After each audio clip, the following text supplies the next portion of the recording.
right, guys, welcome back to Driving Life. I am Owen Trinkler, your co-host, Davin Degalau, and we got our local Transam driver in, Ken Twaits. Yep, this is the Franklin Road Apparel Transam update from, I guess we'll call it Slime Rock, really, because it is Slime Rock, but it was kind of a little wet, wasn't it? Yes, it was. Yeah, and yesterday I was talking to Ken. I'm like, does the rain follow you, or are you following the rain? I'm not sure what's happening here. I know. It seems to be, it rained really hard at Sebring and we lost a session. It rained, cats and dogs at Road Atlanta the whole race. Laguna, it was fine, beautiful, and then here it rains at this race. So. And it's raining right now as we record in Nashville. Yeah. So, Ken, you brought the rain back. I know. I'm getting really good at racing in the rain. So, I don't know for me. if you guys caught it, but about midnight last night, it was pouring north up in Hendersonville. It was raining hard. I was asleep. Well, so was I until But it's raining right now. I can hear it outside. But so, Ken, your first trip to Lime Rock, we talked about it, last week. What were some of the challenges for you there before we kind of get into the results of the weekend? And I was pretty determined at that race to kind of break through I call it the glass ceiling, because the car is so new to me, and I'm so used to like getting one race in a new car and coming to grips with it pretty quickly. But a TA car is such a beast and can really hurt you, if you take too big a chunks out of that, where you think you got it covered and actually it's got you covered. Yeah. And so, I felt really comfortable at Laguna. We made, ultimately finished third there. And, I wanted to keep that momentum going. And I was pretty determined to do it at Lime Rock, and, did a lot of homework on YouTube. And then thank you for the debrief that you sent me on all the little nuances of that track. I really put it to good use, and we hit the track. It was dry the first session, first time I'd ever turn a wheel there, and man, we got going pretty good. We got going pretty fast. So I think we were eighth, but 2/10 off of being from fifth. It was like it was a tight battle, especially in the midfield where that's where I want to be right now anyway. And so, it came together really quickly. The car was really quick. This car keeps evolving between every race. We make aero changes. The car had huge side mirrors on the side of the car, and it's disturbing all the air going to the rear wing. And they're almost the size of a Nerf football, they're big, huge. Yeah. And so we changed that, and we put a new grill on the car that aero-wise cleaned everything up. And I'll tell you what, I think we're the fastest car down the straightaway out of any TA car this weekend. I mean, we did 167.1, and everything I've seen, guys are 163, 164 down the straight. So we were flying. That's good. And that is flying, because we were talking about this too. Lime Rock's not a huge track. No, it's a 50-second lap. 52-second lap in a TA car there. Yeah. So it's cool. And you had new ECR power put in. Yeah. We put a new bullet in for the weekend. It was time for our first engine to come out and send off to Childress to get it gone through. And so a fresh engine. We nailed the gearing right from the get-go. I mean, That's it was awesome. just spot on. So, there was we didn't have a lot to overcome, just really kind of get the car dialed in. And we went a little backwards in the setup, tried to go faster, ended up going slower. The car was easier to drive, but it wasn't any faster. So we went back and by that time it started raining. So, but, we put a rain setup on. The car was fantastic. I had to start in the back because during qualifying, our transponder quit working. They had no times on me. And they have no plan B if that happens. It's because we talked off air. You have times from Motec and from we have it. We have the data. Yeah, but they don't accept. But it doesn't matter. Yeah, they only use the data when they need to, because you got to give them your data after qualifying and then after the race. So they inspect it just to make sure there's no anomalies there. Like you're doing something funny to gain an advantage. But You can't cheat that stuff. I mean, No. it didn't work during our first session. Yeah, because I remember I was following on Race Monitor, and you were Yeah. down at the bottom, like you weren't doing any laps. Basically, Yeah. it's not triggering the timing loop. And I ran like 40 laps that session, so they didn't show up. And, they called me in and wanted, don't call me in on a practice session. I mean, because the transponder doesn't work. We'll fix it after it's all over. We got work to do here. But, and so we did. We fixed it. In the next practice session, it worked fine. And then there's qualifying. And we go out qualifying, doesn't work again. It's like, well, how's that work, And they don't have a backup. They can switch it out, Ken? Is it it is what it is? You well, got what you get. what happened is that they ran one down that they had that we were just going to zip tie to the car and go back out. It's only a 15-minute qualifying session. Right. We're 9 minutes into the session, and so we got time. We got 6 minutes to go out there and lay a time down, and the track's kind of drying, and then a car gets Lally ended up spinning off into the tire wall, and they red flagged the session, and that was it. It was a 9-minute qualifying session. Yeah. So now I have to start last for the race, and it's like, well, it's a long race. It is. It's 67 laps around there. Yeah. Did they start you last in the back of the TA group or Yes. back of everybody else? They did. Now, normally I would start last behind everybody, but Pirelli didn't have the rain tires for the GT cars. Okay. For qualifying. So they took practice times, and that was their qualifying time, and they started them behind the TA cars. Okay. So thank goodness. Yeah, because but you didn't have to come through that I field. didn't have to run through those guys. In the rain. Yeah, because the speed differential is so great. You end up, in the GT Mustang that was there, every 4 laps you'd be on him. Every 4 laps, it's a 67. Yeah. So I just wave every time I go by. I'm coming by. Thanks for giving me a. Yeah. So anyway, we're starting last, and it was raining. I really think that we would have qualified 3rd or 4th. That car was that good in the rain. We were solid. As it was, I only got 2 laps. My second time lap, I would have been 5th on the grid. So That's great. Yeah. I think we would have been right there. And I knew that. So going into the race, I thought, well, let's just drive through and see how far we can go. And, I was able to get Amy at the very beginning of the race, and then I caught Simon, and Simon and I battled. I got by him, and he hung on. We had a great race, and I was with Penteric most of the way, and I got to 10 minutes to go, and I was fine. I had no cool suit. I didn't even have my helmet blower. I just had a drink tube. That's all I had, and I was fresh as a daisy. I was fine. And I think I checked my mirrors or something, and I looked up, and I went, uh-oh. I hit the brakes just a little bit too late. I went, oh, man, I don't think I'm going to be able to get this thing stopped. And there you see it, the parked 98 of Ernie Francis Jr. More drama to come as out went Ken Twaits in the number 5, smashing into the barriers heavily.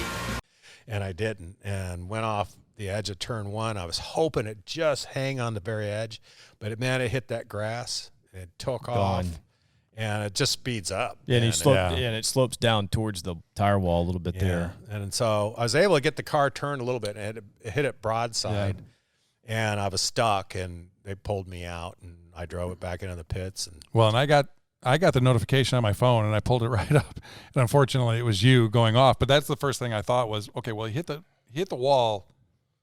Yeah.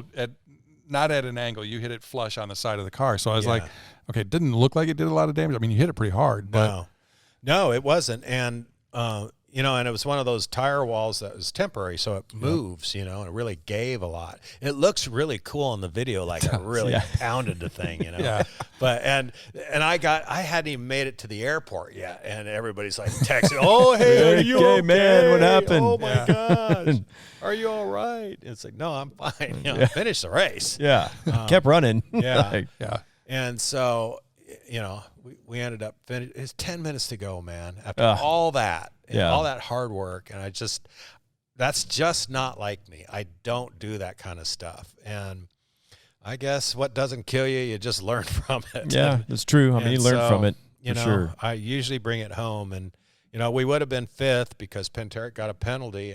You know, I would have been fifth, and that's kind of where I want to be right now. And you know, there's only 4 places to go from there. You know. Yeah. Is that? I mean, we haven't really talked, but is that kind of your goal? I mean, if you watch, I guess the Netflix series, you know, Formula One, Drive to Survive, everybody's kind of like trying to get Red Bull and Mercedes are at the top, but sort of the fights for the mid pack. Is that where you kind of are? Is that your mindset as the team right now, trying to? Yeah. You know, you got Dyson and Ernie Francis, and then you know, Tommy Dreesy. But are you trying to like, hey, I want to be the leader of the next group? That's exactly what I'm trying to do. You know, I'm so new to the series, and I call it the mid pack, for lack of a better term. That's what they call it in Formula One. And you know, if you're leader of the mid pack, you're still doing pretty good, right.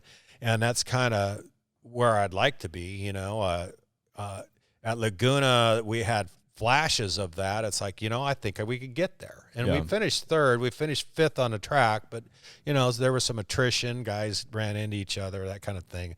But I want to earn it straight up, right. You know, and be there, and I think we're there now. I think, you know, I feel very confident in the car, and got a pretty good handle on what it's going to do, and the feedback that I give, you know, our engineers and stuff to make changes to make it better. So it's all coming around. The team's really gelling at the right time. We keep getting faster, and I don't know that the other people are making those kind of gains.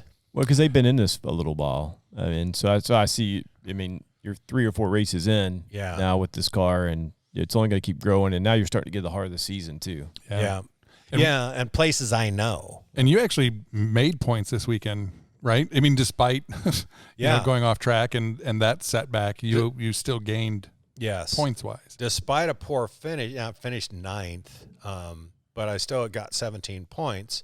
I was 5th in the championship, but now I've moved up to 4th. Penteric's 1 point behind me in 5th. Simon Gregg's 3 points behind me in 6th. And then Amy's 5 behind. So it's a tight little race we got going on here. So, you know, who knows if we'll ever make it to, you know, Dyson's in a different league right now, his car, and man, he looks poised to make a solid run to the end here. And Ernie can't buy any luck right now. But he's just so stinking fast. He's, you know, 23 years old and won several of these championships already. So getting to those guys, you know, I don't know if we'll ever get there. Maybe. You never know. Yeah, but I mean, you want to lead that next pack. And those guys have been doing it for years. And you guys as a team and for yourself is just, I mean, not even a half a season in yet. Well, and a half a season that's been wet. That's true. 75% of it. So, I mean, you've had one race where you could maybe gauge real performance of the car. Right. I mean, it's good that it's running great in the wet, but that's why I was saying, you know, coming up, you've got a stretch here. Where are we going? Mid-Ohio, Road America, and then Brainerd, right? So if the weather plays out nice, that could be a nice little stretch for you to really get your legs underneath you and push. Well, and I know those places really well. Yeah. And, you know, I'm going to have a TA2 car at Mid-Ohio, so I'll get some more seat time, you know, back in those things. Okay. I'm trying to get ready for Nashville. Yeah. And hopefully make some gains there. But, and you also you can't go in with a conservative approach, but you can't be too risky, because if you crash at Mid-Ohio, then now your next 2 races, you know, you're going to lose points. So you want to bag points every race. And I don't know why I want to do that, but I'd kind of like to finish, you know, I'd like to finish 4th in points. You know, you're not going to catch Dreesy or Ernie or Dyson, but you know, well, you could catch Ernie maybe because he's not finishing. Yeah, he's quick, but he's had some bad luck, like you said. You've got to you've got to take the checkered flag and bag those points. Yep. And so, so, you know, you got 3 races, like you said, 3 races in 4 weeks. You know, you could really walk away with a nice points total if other guys you're racing have bad luck or whatever. And man, these cars have that. They break all the time, and they're pretty high stress things. So, you know, that's kind of the mindset. I still want to keep getting better and faster, but I also want to bag points and go to the next one and see if we can't do a little better. Yeah. You know, ultimately, the pecking order is Dyson, Ernie. That goes either way there, and then Tommy, Dreesy's just right on their heels. And if there's one hiccup with those two guys, Tommy will win the race. Yeah, he's there. So, the goal is to try to get to the lead of that mid-pack. Penteric's kind of the king of that right now. He's quicker than we are. But, I want to get to him. And, we're friends with him. We're all friends with everybody. Yeah. Right? We're all good. But it's fun racing, and it's pretty clean. Everybody's really good at what they do. They've either won championships. Amy Ruman's won 2. Simon Gregg's won a championship, 1 races. Penteric's a race winner. Dreesy's won 2 championships. These guys know what they're doing. Right? Yeah, they've been in the series for a while, for sure. Ken Twaits had 3 races. Yeah, in your new car. Yeah. So I mean it. And I'm not. The big talk is like, geez, I wish I would have had this car when I was 20, or wish I could have driven a car like this when I was in my 20s. But it is what it is now, and I'm feeling good about it. And I thought I was doing really well in the Audi, and we did well. We won a championship in that car, but I've had to take it to the next level in this car in order to improve. You've got to just, I thought I was doing a good job. I wasn't. And you have to elevate your game, man, in order to get to that level. Yeah, it's just a different car. You come out of the GT3 and the aids that it has on it. I was going to say, they take away the driver aids. Yeah, take away that stuff. This has got more power. Yeah. It potentially has more grip at times too, because the big tires it's got on the downforce. So it helps your driving for sure, because it's a different car completely than what you were driving. Yeah, you got to be on top of it, because it'll get snap loose on you, and you've got to be able to catch it like right away. If you're not on top of it, it'll be gone. It'll get away from you in a heartbeat. And I have to admit, it took a while to get used to the speed, and I don't look at how fast we're going until we're looking at data, and it's like, dang, I'm doing 183 at the end of the straightaway. Yeah. Wow. I've never been that fast in a race car, lap after lap. Yeah. Ever. And so, it's a serious race car. It's so much fun. Now that all the nuances that you don't know about, I have to admit, the racing in the rain at Road Atlanta the first time in this car, I was intimidated. It's like, oh man, I don't know what is going to happen here. And, I was pretty conservative, and my finishing position shows it. But I finished, and coming into this race, I was going for it, man. There was no way. I'm going for it, and the car was great. And shoot, I hope it rains in every race the rest of this year. You got the magic setup. Yeah, right. Yeah, you got the rain setup figured out. Right. Now it'll dry up for the rest of the summer, and it'll reinvent the whole process again. Yeah, I'm sitting here looking forward, and I'm the travel agent for the team, since, I'm the one that's got to pay for everything. So, I booked the tickets and the hotels, and boy, logistically trying to make all the cogs work on this next 3 race run is like, wow, okay, we spend the night here, and then we've got to drive, 350 miles here, and prep the car. Where are we going to prep the car? I guess we're going to a truck stop. To a truck stop, yeah. It's just, you can't, these tracks kick you out of there. You can't stay there. And so it's a challenge, and I've got some friends, places that we could stay, but they got a dirt driveway, and, if it rains, it's just stuff like that. It's like, how do we make all this happen? You know, we're so used to having a couple weeks in between, just come back to the shop and then go again. But we're going to be gone for, 4 weeks. Yeah, it's a lot of racing, but good tracks coming up for you too. Yeah. Dom, I don't know if you've got the results there from the TA race, but I know Dyson gets the win. Tommy Dreesy second, Lally was third. Third, yeah. And didn't Lally go off as well, like early? Ernie spun on the first lap because I was right behind all that. He was on pole too, wasn't he? Yeah, Ernie was, yeah. And exiting 2, he lost it. And where did he finish? He did not finish. Okay, he finished 10th. Okay, so that's not – I just saw the highlight that you were in. Somebody else went off early, and I assumed it was Lally because they said he drove back up to the front again. Yeah, now Lally was second, and then Tommy, and then I had my incident, and that caused the yellow flag. So they bunched everybody up. Tommy got Lally on the restart. That's right. Yeah. And there's only 5 laps to go. So they got him on the restart, and then they had that drag race going to the checker flag, and Lally was trying to get by him on the outside. It was really exciting. I saw the film of that. It's like, wow. That's what that's why you pay the money. That's why you come. It was pretty exciting. TA2 race, same way. Mike Skeen won the race, was leading it early, hit a back marker, trying to in the downhill at a hairy part. The back marker kind of pinched him off. Yeah, there's not a lot of room there. No. And then Rafa took the lead and had a gap, and then he got caught up in a back marker trying to lap him, and he ran into the same problem. Mike got by him, and it was towards the very end of the race and ended up winning the race. So. Well, that's kind of what we were talking about yesterday, Owen, as well with the Indy 500. It's lap traffic. The timing has to be spot on. You got to get them in the right place, or you lose momentum. You get caught in a bad spot. Yeah. Whatever, and it just throws you for a loop. Well, Pinteric, he was in 5th. I was in 6th, and I let Dyson through me. He was lapping me. He was in the lead of the race, and he caught Pinteric, and David was not going to let him pass because he didn't want to go a lap down. Yeah. And he held them off for like 10 laps, and I was catching them. Yeah. And it's like, man, what am I going to do when I get there?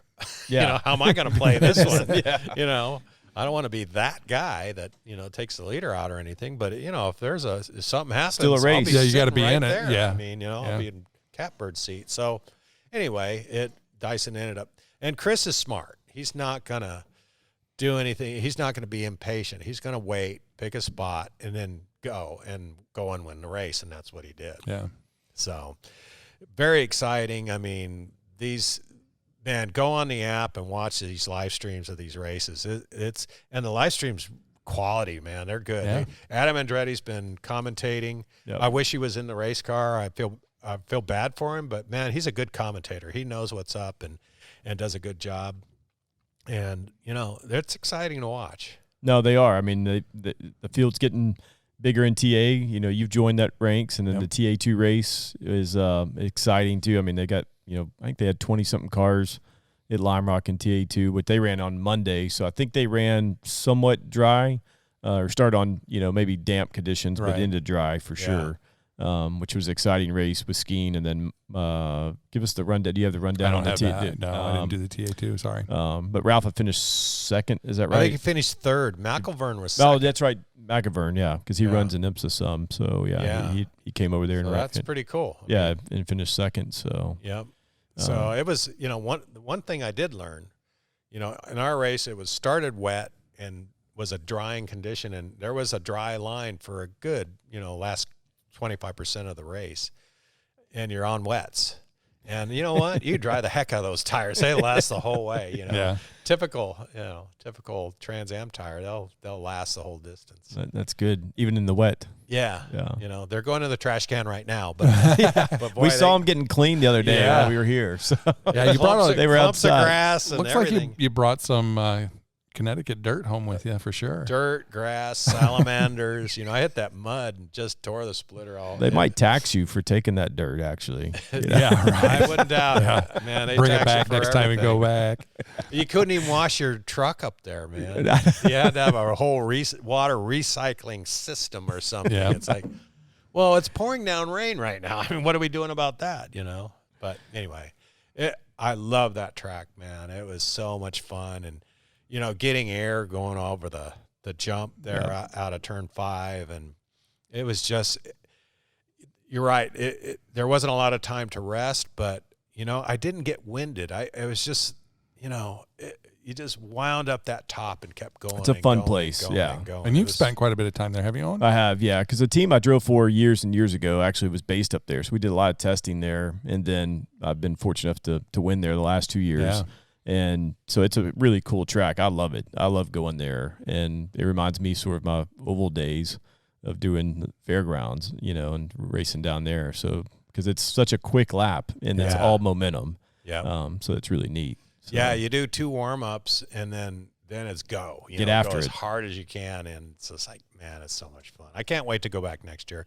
I'm taking my wife. I'm taking the motorhome. Everything. It's beautiful. Yeah, it's a beautiful part of the country. There's not a franchise restaurant to be seen or had anywhere. It's just really cool.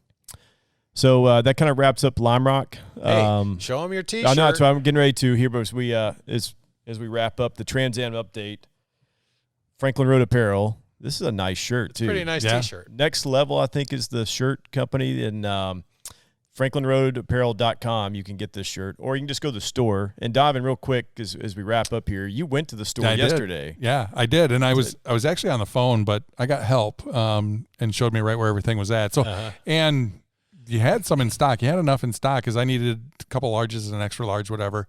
And it was all right there. Yeah, it was good stuff. Well, we just got jackets in as well, and there's a couple of button downs, and the hats are really nice too. I almost grabbed a couple of those too. Yeah. But I got some black ones and white ones. They're kind of cool, and so our whole goal working with John Claggett, he had called me. He says, "Man, I don't know why I didn't think of this sooner, but I want you to do our apparel for us. Now that the fans are going to start coming back, let's start." And so that's what we've been doing. We keep adding and adding and adding to the Trans Am portfolio. And I might as well try and sell it in the store as well. And we've been doing that. People have been buying it. Wives come in there and buy it for their husband. They're cool shirts. That's right. So go check it out at Franklin Road Apparel. And next up for Trans Am's Mid-Ohio coming up. So we'll get the Mid-Ohio update after that race. And it'll be a stretch. It'll be Road America and then Brainerd coming up. But thanks to Franklin Road Apparel for helping us out at DrivinLife, and hope everybody enjoyed this episode. Follow Trans Am, go to their YouTube channel and check everything out, and we'll talk to you soon. Yeah, when you go to just before we jump off here, you go to the Trans Am website, you can sign up for the notifications, turn on the notifications there. Yeah. And so you can get the Ken Twaits spins or in the wall. Yeah, it was so fun. I mean, I was out working and I looked at my phone. I'm like, oh, hey, what's happening here? And it was like, Ken Twaits off. I know it. I know Ken. I wasn't out. Remember, he did that. I didn't sign up for that. I didn't want that update. I wasn't out of my driver's suit, and I was looking at it going, dang, man, I'm going to be internet fodder here. Yeah. Yeah, and you were, it was pretty, there's just the shot. I don't know if it was you said it or whoever said it, the camera angle, the way they got that shot, it was definitely highlight material. It was perfect. Yeah, it was. Yeah. Awesome. Everybody have a great week, and we'll talk to you soon.